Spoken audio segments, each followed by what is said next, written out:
আমি আমাৰ সকলেৰ জ্যেষ্ঠ সম্মানীয় আমাৰ প্ৰাক্তন মুখ্যমন্ত্ৰী তৰুণ গগৈ দেৱলৈ আমি শ্ৰদ্ধাঞ্জলি জ্ঞাপন কৰিছোঁ।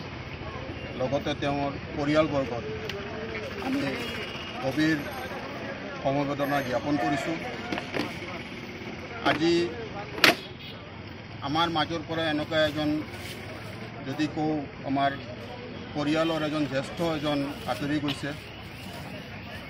আৰু যদি মই এইটোও কওঁ যে আমাৰ এটা অসমৰ সম্পদ গুচি যোৱা যেন লাগিছে, এইটো বেয়া নহ'ব কথাটো, কিয়নো তেওঁৰ যোনটো অৱদান যিমানখিনি আছিল আমাৰ ছাৰৰ তৰুণ গগৈ ছাৰৰ, সেই অৱদানখিনি আমাৰ অসমৰ মানুহে গম পাইছে।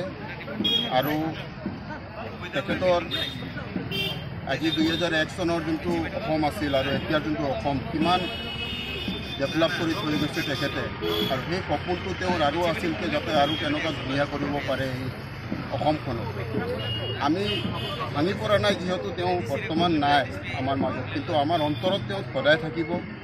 আৰু তেওঁৰ আদেশ অনুযায়ী আমি তেখেতৰ যোনটো সপোন আছিল অসম গঢ়ি তোলাৰ, আৰু ধুনীয়াকৈ আৰু যেনেকুৱা গঢ়ি তুলিব পাৰে যোনটো আদেশ, যোনটো সপোন তেওঁৰ আছিল, সেই সপোনটো আমি পালন কৰাৰ যথেষ্ট আমি চেষ্টা কৰিম। আমি সকলোৱে উঠি কৰি আমি তেওঁৰ নিচিনা এজন ব্যক্তিৰ যোনটো সপোন, সেই সপোনটো আমি পূৰা কৰিবলৈ আমি চেষ্টা কৰিম। কিন্তু মই লগতে এইটো কম যে তেওঁ অকল ৰাজনীতিবিদ নহয়, তেওঁ এজন সমাজকৰ্মী হিচাপে বিভিন্ন জাতি জনগোষ্ঠীৰ সকলো সম্প্ৰদায়ৰ লোকক লৈ তেওঁ চলিছিল। সকলোকে একেলগে কেনেকুৱা মিলাই ৰাখিব লাগে সেইখিনি তেওঁ মিলাই ৰাখি তেওঁ চলি গৈছিল। আৰু তেখেতৰ অসমৰ জনগণৰ তেওঁ মুখ্যমন্ত্ৰী হয়।